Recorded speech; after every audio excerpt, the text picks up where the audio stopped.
Bună, dragii mei! Astăzi, din nou, o surpriză pentru dumneavoastră. O rețetă foarte veche, cu care suntem obișnuiți. Și vreau să vă arăt cum să facem un tort festiv, de exemplu pentru Paște sau alte sărbători. Și pentru început avem nevoie de 4 ouă separate. Întâi vom face crema, după aceea vom face celelalte blaturi. Punem zahăr în 4 gălbenușuri și îl batem spumă până când zahărul se topește complet. Îl batem cu mixerul.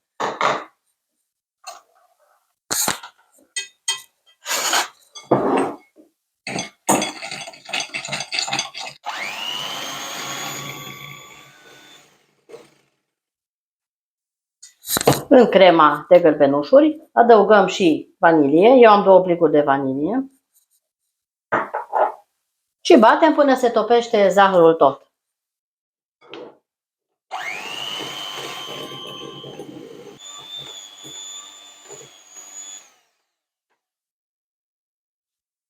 Am bătut bine gălbenușurile cu zahărul. Acum punem lapte la fiert. Dăm drumul la foc și punem 300 am eu de lapte, de mililitri de lapte. Punem să se fiarbă.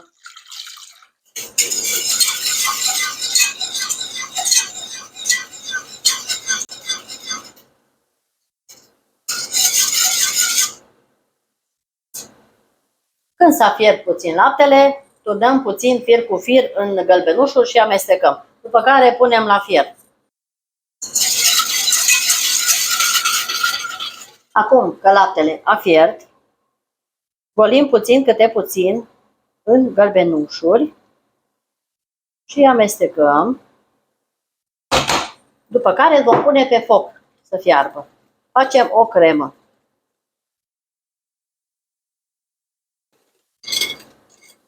Acum le adăugăm în laptele fierbinte și fierbem până se îngroașă. Amestecăm în continuu să nu avem cocoloașe. La foc mediu mai avem nevoie de puțin mac și de un pachet de unt, 82% grăsime pentru la sfârșit, când o să omogenizăm untul foarte bine și atunci îl amestecăm cu crema rece. Eu o să fac 3 blaturi mici, în tavă mică, așa ceva. Am făcut model pe hârtie pentru 3 blaturi subțiri, dar puteți face în tavă mare, tot așa 3 blaturi trebuie să faceți separate. Acum adăugăm macul măcinat și amestecăm. Crema a fiert. Acum o vom goli într-un bol. Lăsăm să se răcească complet. Peste care vom pune un pachet de unt moale la temperatura camerei. Punem crema deoparte la răcit. Pentru la sfârșit, care îl vom bate spumă și îl vom adăuga încet încet peste crema de mac.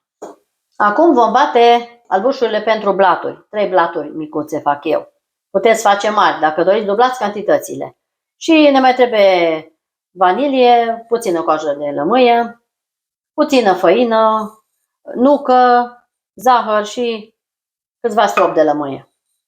Acum batem cu puțină sare albușurile până se spumează și adăm câte puțin, adăugăm zahăr.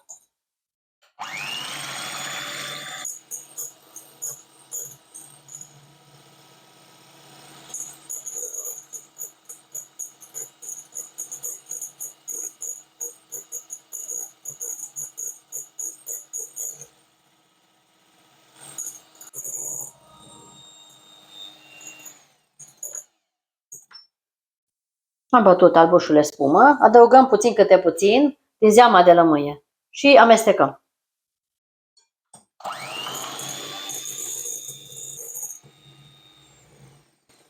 Acum punem coaja de lămâie și vanilia. Și continuăm să amestecăm. Albușurile sunt gata, sunt bine bătute. În albușurile bătute vom pune nuca măcinată și amestecăm încetișor. Până încorporăm nuca, după aceea punem și făina. 2 linguri de făină avem nevoie, la cantitatea de 4 ouă. Acum cernem și făina.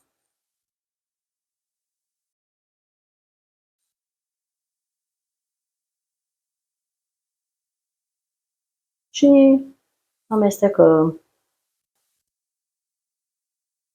O idee genială pentru Paște.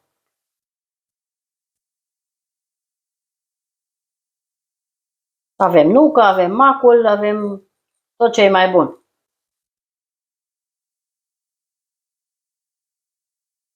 O cremă super bună. Acum va trebui să împărțim compoziția în 3 părți egale și voi face 3 blaturi mici, din cantitate mică. Avem o tavă mică, așa ceva, și mai am pe o tavă mare desenat mărimea tăvii mici, 2 cercuri. Vom pune câte o lingură în fiecare.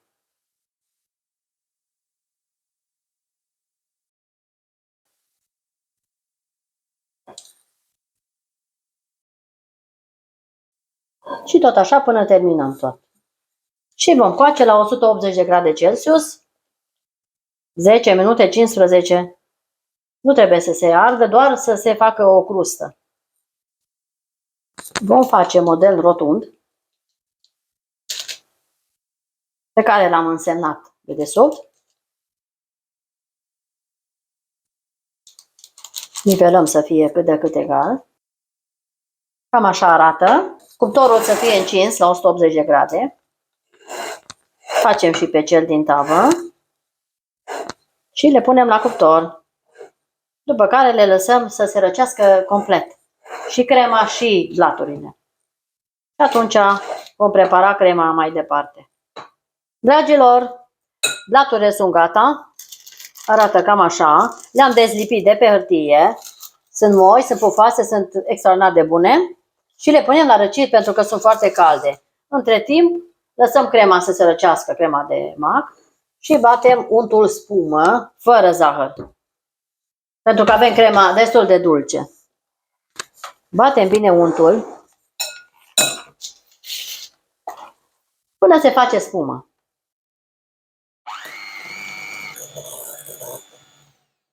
Acum o să adăugăm din cremă, punem 2 și continuăm să mixăm.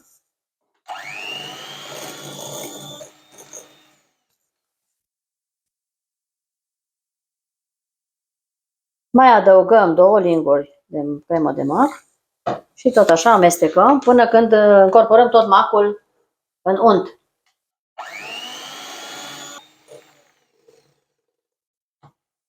Punem tot macul și amestecăm cu o spatulă.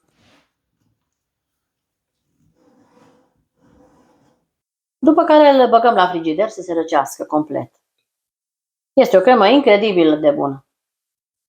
Încercați, încercați, încercați și iar încercați. Probați rețeta și o să vă placă la nebunie. Este delicioasă. Acesta este un tort de lux. Un adevărat răsfăț culinar.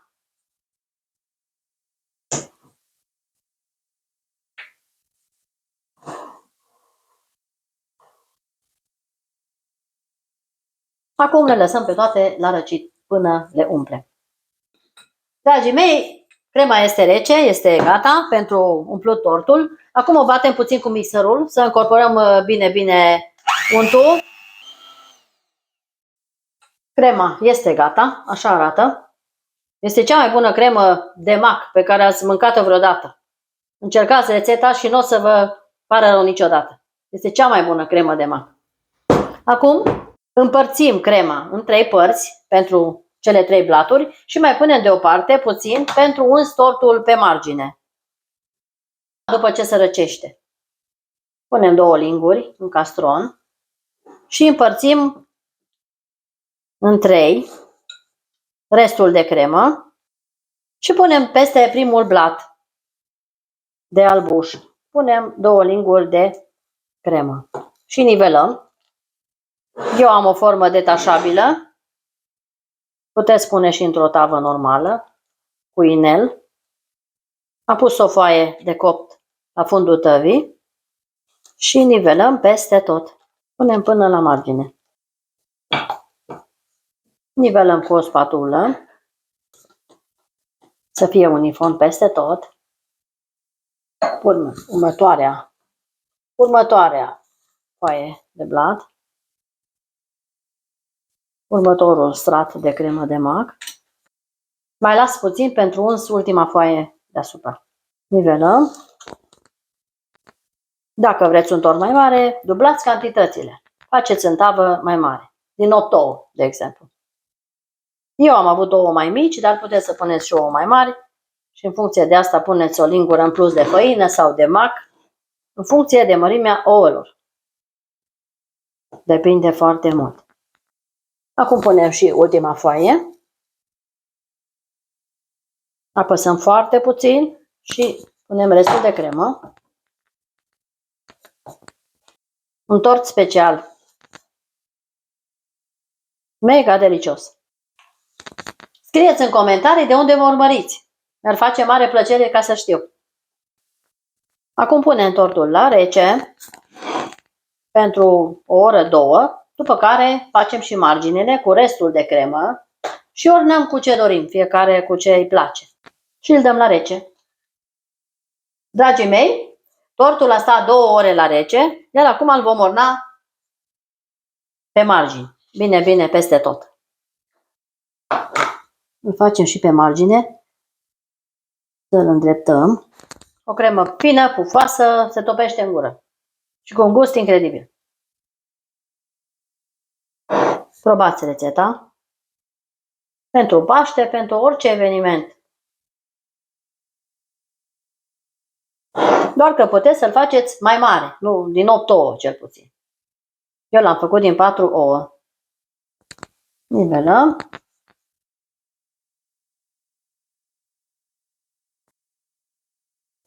Și acesta este tortul. Așa arată. Este fenomenal. Și acum ornăm. Eu am bomboane colorate și niște napolitane în formă de cerc.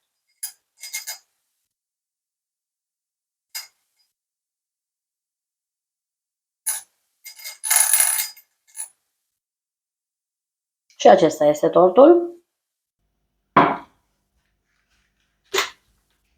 Vă mulțumesc că ați stat alături de mine până la finalul acestei rețete. Ingredientele vi le las în descriere. La revedere!